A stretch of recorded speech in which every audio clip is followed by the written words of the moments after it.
Hey everybody, Dennis from Boas coming at you here. And today we have here a young, this year, female Suriname.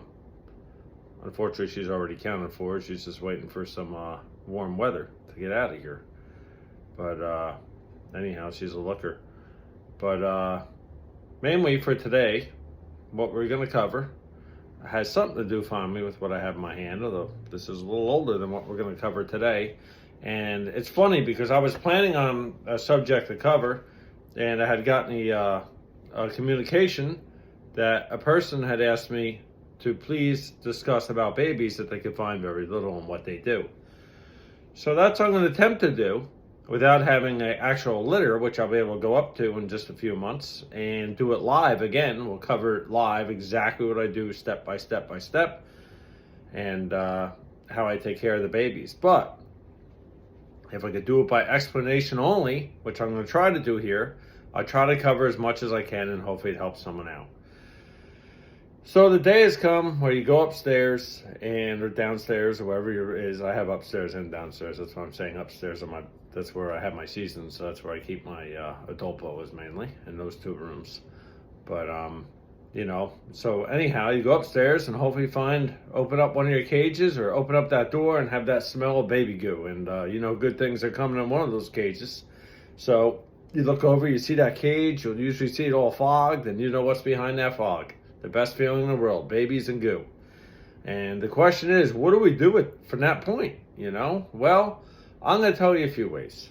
I'll discuss my way briefly, and then explain probably some other ways that people are doing it. Some people may take the mother out and leave the babies just where they are. That's for a day or two. That's one way, not my way. My way is I remove the mother naturally, and because I don't have another cage to put her in, number one. And number two, babies get very funky quick. So that's what I do. I'll remove the mother and I'll scrub that whole cage down and get the mother back in it. But what I do with the babies at that point is I take the babies and I'll put them all in a 41 quart size tall tub. And I'll tell you why I say that. Not just a regular 41. Same width and length as a 41, but much taller, maybe 18 inches high. Even higher if you can, 20 inches, 24. And the reason why I say that is we're going to jump around a little bit here. The babies themselves will grow and get strong very quick. So if you have 20 babies you're trying to put back and you have just a regular 41 quart, tub-like height, you'll never get them all in because they're going to gain strength very quickly. And shortly after their first feeding, they'll be darting out of there as fast as you're putting them in there. Then when you have 20 animals, you're never going to get them all in there. And then you're going to be chasing them all around the room, and you're going to be going, oh, the hell are they boas? This is crazy. Ask me how I know that. 20 years ago, I can tell you how I know that. I had to call my wife to help me collect snakes out of the room. So we all learn, right? Like I say, I put on socks too. We all learn. 20 years later, I have a very quick way of doing it, and I get these tall tubs. And first thing I'll do is look in and I'll acknowledge what shape are these babies in, right? Is there a ton of yolks attached to them and stuff? Well, if there is, that's why I prefer my mating pairs on newspaper most times. With some of the island boas, I keep them on substrate, but on newspaper most times, because what I can do in that case is if there's a lot of yolk, or if I feel like they're a touch early, I'll turn up my heat just a touch more, maybe to 90, on the bottom of that 41 quart tall tub, and my heating pad will probably be about the size of a piece of paper.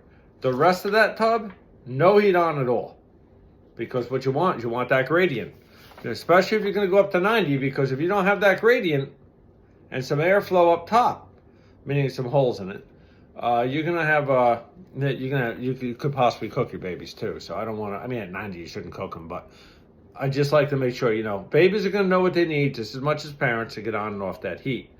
But getting back to the newspaper, I'll take that newspaper out whole if there's a ton of yolks and not separate the umbilical cords, which I'm going to get into in a second. And I'll move the whole entire newspaper and I'll put it in that tub. So I can scrub Mama's big cage and get Mama back in. And that way the yolks aren't, annoyed at all, because they still need to absorb them in some cases.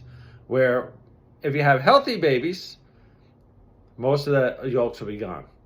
Strike that phrase because we're not edited. I shouldn't say healthy. If they're born like due date and beyond, sometimes all those yolks will be gone. It's not that messy. That's the goal, right? You want a litter that's clean and not messy and barely any goo. Unfortunately, in the real world, that doesn't always happen. You're going to get babies that are a few days early, maybe 5-6 days early, and there's lots of goo and yolk. I would just lift that whole newspaper out of there with the babies on it and everything and transfer it over to that 90-degree heat pad. Right on top, I'd put my newspaper and make sure they have that big gradient to come back off of. That way, if they need to, they can move once they absorb those yolks. They're probably not going to do a whole lot of moving the first day or two, though, if they're absorbing yolks. Now, if they come out and there's barely anything, you usually take them out and they'll look at this improvised right here. Only thing I'll have attached to them usually is about like that, smaller. And right here, you can see this little bump. There's a little bump right about in the middle that you'll notice on them. That's their umbilical cord. And you can go right below that bump, tie it off, and you can give it a tug. Or just try to get it out the best you can. And it'll fall off anyway because it's going to dry and fall off. Me personally, I try to just get them out the best I can. If I don't see any actual yellow in there, it's just clear fluid and it's attached to a bunch of clear fluid, I've never had an issue separating them. I've had hundreds of babies. I've never had an issue. So you could also do it that way. It's just a matter of you got to have that first judgment. Like I said, you'll have very obvious if it's an early litter, premature but savable, that you're going to have to remove that newspaper, get it in that other tub with heat on it. Or if you could just start taking babies out one by one, you won't see much yellow or orange or color. It'll just be clear, and the babies will be big and don't appear to have much attached to them. You'll know that litter you can pull, and you'll just have to deal with these umbilical cords, which you don't have to deal with neither. Again, just take as much as you can of it, bring it over, put it in on top of moist paper towels, super moist. If you're not doing the newspaper transfer, even if you are, you need it moist and warm. Spray some water, moist and warm in there. It helps the babies. The babies need to be very, very, very moist when they're together. I'd say it takes about 2 weeks, and everybody should be shit out. And why that's important to me, you can text a lot of questions because I'm jumping around. Feel free to shoot any comments on here. I always answer here, all my other social media, Facebook, I have a huge presence on. I'll answer it. Always moist because it's important for the first 2 weeks. The babies are going to have their sheds.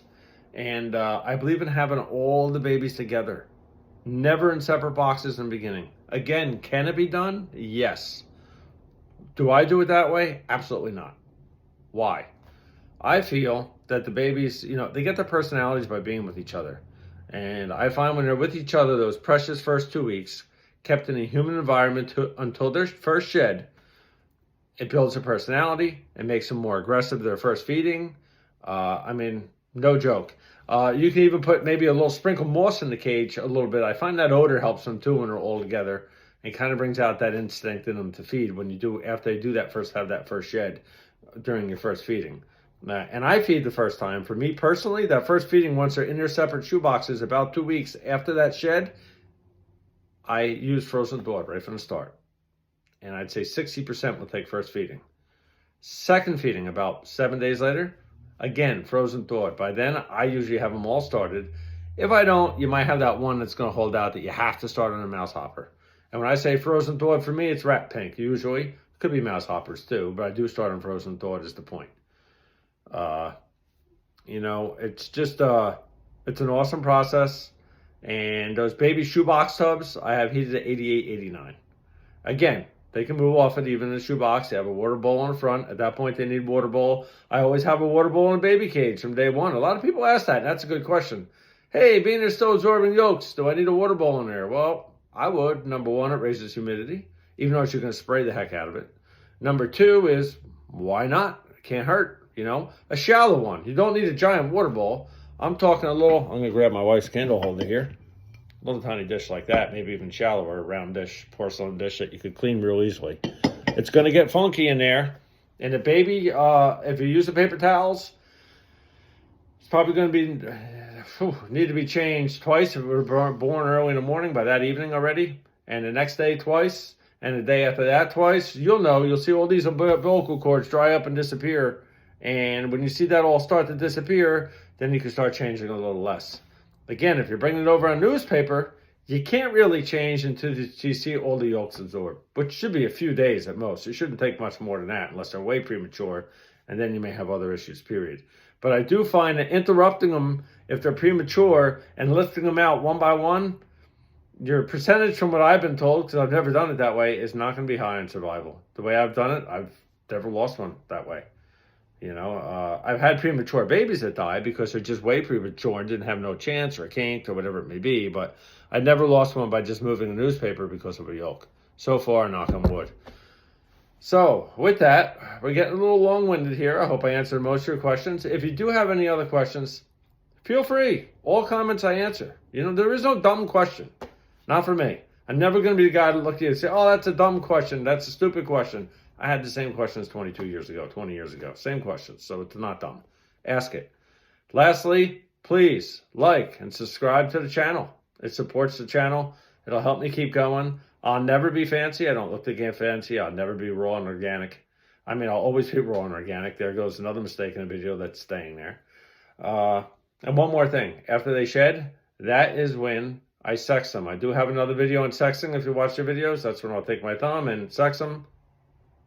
No BB mark. This one is a female.